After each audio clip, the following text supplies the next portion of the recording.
మేడ్చల్ జిల్లా ఫిర్జాదిగూడలోని జేపీ హాస్పిటల్లో చికిత్స కోసం చేరిన ఓ వ్యక్తి మృతి చెందాడు. డాక్టర్ల నిర్లక్ష్యంతోనే ఘటన జరిగిందని మృతుని కుటుంబ సభ్యులు హాస్పిటల్ ఎదుట ఆందోళనకు దిగారు. కాలు జారి కింద పడిన అజయ్ 3 రోజుల క్రితం హాస్పిటల్లో జాయిన్ అయ్యారు. సర్జరీ అయ్యాక స్కానింగ్ కోసం వేరే ఆసుపత్రికి తరలిస్తుండగా మార్గ మధ్యంలో అజయ్ మృతి చెందాడు.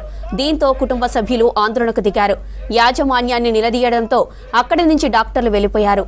15 రోజుల క్రితం కూడా జేపీ హాస్పిటల్లో ఓ యువతి వైద్యం వికటించి చనిపోయిందని హాస్పిటల్ ముందు ధర్నాకు దిగారు బాధితులు.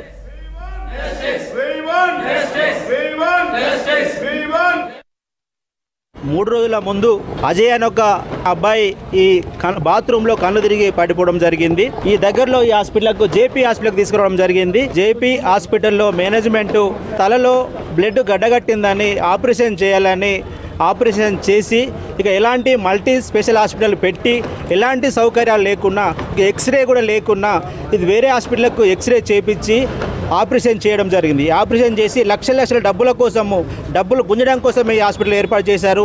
అంతేకాకుండా 15 రోజుల క్రితం ఒక పాప చనిపోయింది. ఇదే మంత్లో ఒక దగ్గర 3 చనిపోయారు.